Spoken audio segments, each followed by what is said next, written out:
আমি কিরকম ভাবে বেঁচে আছি তুই এসে দেখে যা নিখিলেশ। এই কি মানব জন্ম নাকি শেষে পুরোহিত কঙ্কালের পাশে খেলা। প্রতি সন্ধ্যাবেলা আমার বুকের মধ্যে হাওয়া ঘুরে ওঠে, হৃদয়কে অবহেলা করে রক্ত। আমি মানুষের পায়ের কাছে কুকুর হয়ে বসে থাকি তার ভেতরের কুকুরটাকে দেখব বলে। আমি আক্রোশে হেসে উঠি না, আমি ছাড় পোকা পাশে ছাড় পোকা হয়ে হাঁটি, মশা হয়ে উড়ি একদল মশার সঙ্গে খাঁটি অন্ধকারে। স্ত্রী লোকের মধ্যে ডুব দিয়ে দেখেছি দেশলাই জেলে, ও গায়ে আমার কোন ঘর বাড়ি নেই। আমি স্বপ্নের মধ্যে বাবুদের বাড়ির ছেলে সেজে গেছি রঙ্গালয়ে, পরাগের মতো ফু দিয়ে উড়িয়েছি নিঃস্বলোক। ঘামে ছিল না এমন গন্ধক যাতে ক্রোধে জ্বলে উঠতে পারি।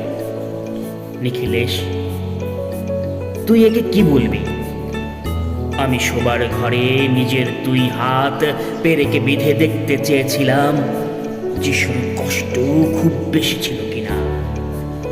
আমি ফুলের পাশে ফুল হয়ে ফুটে দেখেছি তাকে ভালোবাসতে পারি কিনা। আমি কপাল থেকে মায়ের মতন মুছে নিয়েছি পিতামহের নাম। আমি শ্মশানে গিয়ে মরে যাবার বদলে মাইরি মাইরি ঘুমিয়ে পড়েছিলাম। নিখিলেশ, আমি এই রকম ভাবে বেঁচে আছি। তোর সঙ্গে জীবন বদল করে কোনো লাভ হলো না আমার। একই নদীর তরঙ্গে ছেলেবেলার মতো ডুব সাঁতার, অথবা চশমা বদলের মতো কয়েক মিনিট আলোড়ন, অথবা গভীর রাত্রে সঙ্গম নিরত দম্পতির পাশে শুয়ে পুনবার জন্মভিজ্ঞা। কেননা সময় নেই আমার ঘরের দেয়ালের চুল ভাঙা দাগটিও বড় প্রিয়। মৃত কাশটির পাছে উত্তরের হাওয়ায় কিছুটা মায়া লেগে আছে। ভুল নাম ভুল স্বপ্ন থেকে বাইরে এসে দেখি উই পোকায় খেয়ে গেছে চিঠির বান্ডে। অক্লেশে হলুদকে হলুদ বলে ডাকতে পারি।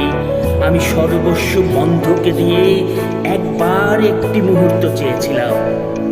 একটি ব্যক্তিগত ছিল আমার, ইচ্ছে ছিল না জানবার এই বিশেষ কথাটা তোকে।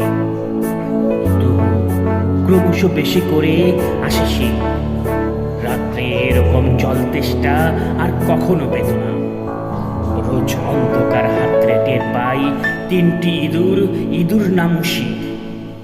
তাহলে কি প্রতীক্ষায় আছে অদূর এই সংস্কৃত শ্লোক পাপ দুঃখের কথা ছাড়া আর এ অবেলায় কিছুই মনে পড়ে না।